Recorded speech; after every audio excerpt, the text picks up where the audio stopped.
Hello students of class 11th math बच्चे, आज मैं आपका chapter number 2 relation and function जो है शुरू करने वाली हूँ। चैप्टर नंबर फर्स्ट बेटा इतना ही था आपके सिलेबस में। आगे डिफरेंस एंड कॉम्प्लीमेंट आपके कट हुए हैं, जिसके कारण आपका आगे वाला टॉपिक बेटा कट हो गया था सेट्स का। इसलिए बेटा मैं आपका चैप्टर नंबर 2 शुरू करने वाली हूँ आज। रिलेशन एंड फंक्शन चैप्टर का नाम है। इस चैप्टर को 2 सब चैप्टर्स में डिवाइड करा गया है। सबसे पहले हम रीड करेंगे रिलेशन के बारे में, उसके बाद रीड करेंगे हम फंक्शन के बारे में। पहले आप रिलेशन समझो कि रिलेशन होता क्या है। रिलेशन का आपका बेटा एक टॉपिक है कार्टेशियन प्रोडक्ट, वो सिलेबस से कट कर दिया गया है, लेकिन रिलेशन को समझने के लिए आपको कार्टेशियन प्रोडक्ट की डेफिनेशन समझनी होगी।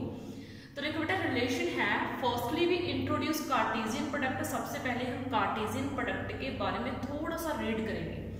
देखो आपका कार्टेशियन प्रोडक्ट होती क्या है। आपने सेट चैप्टर रीड किया तो मैंने क्या करा, मान लो मैंने 2 सेट ले लिए, एक ए और एक बी। चैप्टर 2 है, सारा रिलेशन इसका फर्स्ट चैप्टर के साथ है, इसलिए ध्यान से समझना। मान लो मैंने 2 सेट ले लिए, एक सेट ए ले लिया, एक सेट बी ले लिया, ठीक है। और जो कार्टेशियन प्रोडक्ट होती है उसको ए, इसको क्या रीड करना है आपने, ए क्रॉस बी। क्या रीड करना है आपने इसको, ए क्रॉस बी। ये होती है कार्टेशियन प्रोडक्ट, ठीक है। अब कार्टेशियन प्रोडक्ट का मीनिंग क्या है, इसकी डेफिनेशन क्या है। कार्टेशियन प्रोडक्ट में इस तरह के एलिमेंट आते हैं, एक ए का सेट, ए सेट का एलिमेंट, एक बी सेट का एलिमेंट, यानी कि 2 सेट के एलिमेंट को पेयर में लिखना। मैंने क्या बोला, 2 सेट के एलिमेंट को पेयर में लिखना। यहाँ पे एक ए है, यहाँ पे एक बी है। जो पहला एलिमेंट होगा ये वाला पहले सेट से होगा, जो दूसरा एलिमेंट होगा वो दूसरे सेट से होगा। मैंने क्या बोला, पहला एलिमेंट पहले सेट से होगा, दूसरा एलिमेंट दूसरे सेट से होगा, ठीक है।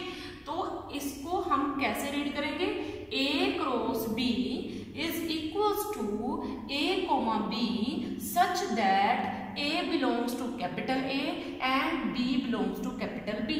यानी कि फर्स्ट एलिमेंट आपका सेट A से आएगा और सेकंड एलिमेंट आपका सेट B से आएगा। तो इसको बोलते हैं कार्टेशियन प्रोडक्ट, ठीक है। ये तो मैंने आपको समझाया कि Cartesian product set builder form में यानी कि इन शॉर्ट कैसे लिखी जाती है। अगर मैंने कार्टेशियन प्रोडक्ट में एलिमेंट्स शो करने हो तो मैं कैसे करूंगी। मान लो मैंने एक सेट सी ले लिया, एक सेट डी ले लिया, मैं इन दोनों सेट्स की कार्टेशियन प्रोडक्ट कर रही हूँ तो कैसे होगी। देखो पहले सेट में से एक एलिमेंट मान लो C1, दूसरे में से D1, C2 D2, C3 D3, C4 D4, C5 D5। इस तरीके से कार्टेशियन प्रोडक्ट जो है होती है। अब मैं आपको वो भी सिखाऊंगी जब अकेला अकेला सेट दिया गया हो उनकी कार्टेशियन प्रोडक्ट करनी हो, वो आपको नेक्स्ट में समझाऊंगी बेटा। आगे देखो इफ वी टेक, मान लो मैंने C क्रॉस D है, ये मैंने एक कार्टेशियन प्रोडक्ट ली है। अब मैं इस कार्टेशियन प्रोडक्ट में से, इस कार्टेशियन प्रोडक्ट में से क्या करूं, एक सबसेट ले लूं। क्या करूं, सबसेट ले लूं। सबसेट का मीनिंग इस कार्टेशियन प्रोडक्ट के कुछ एलिमेंट अलग निकाल दूं। मान लो मैंने ये निकाल लिए C1 D1, C3 D3, C4 D4। और सबसेट का मीनिंग क्या होता है कि एलिमेंट इसी में से आने चाहिए आपके, ठीक है। तो मैंने C क्रॉस D में से ये एक सबसेट ले लिया, ठीक है। अब ये जो आपने सबसेट लिया है C क्रॉस D से, ये जो आपने सबसेट लिया है C क्रॉस D से, इसी को बोलते हैं बेटा रिलेशन। मैंने क्या बोला, सबसे पहले कार्टेशियन प्रोडक्ट के लिए 2 set low A and B। Cartesian product को A क्रॉस B से डिनोट करते हैं, पेयर वाइज उसमें एलिमेंट आते हैं। पहला एलिमेंट पहले सेट में से आएगा, दूसरा एलिमेंट दूसरे सेट में से आएगा। मैंने एक कार्टेशियन प्रोडक्ट उठा ली, इसमें से मैंने बनाया एक सबसेट। ये जो सबसेट आता है बड़ी कार्टेशियन प्रोडक्ट से, इसी को रिलेशन बोला जाता है, ठीक है बेटा।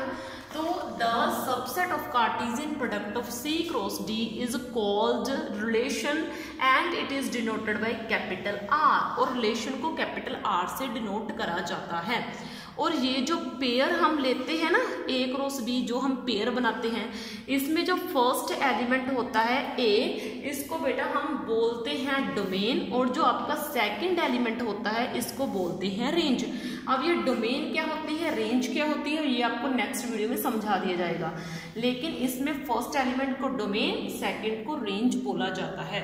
अब आपकी क्लासिफिकेशन ऑफ रिलेशन है, सिर्फ आपने ये समझना है कि कितनी क्लासिफिकेशन की गई है, क्या होती है, ये नेक्स्ट वीडियो में समझाया जाएगा बेटा आपको। पहली क्लासिफिकेशन है रिफ्लेक्सिव रिलेशन। रिफ्लेक्सिव रिलेशन में हम सेम एलिमेंट उठाते हैं। क्या एलिमेंट उठाते हैं? सेम। ये क्या है ये अभी नहीं बेटा मैं आपको बता रही। अभी आपका है दूसरा सिमेट्रिक रिलेशन। सिमेट्रिक रिलेशन में हम रिवर्स एलिमेंट उठाते हैं a, b और b, a। ठीक है, तो इस वीडियो में इतना ही बेटा, बाकी की इंट्रोडक्शन आपकी नेक्स्ट वीडियो में। थैंक यू बच्चे।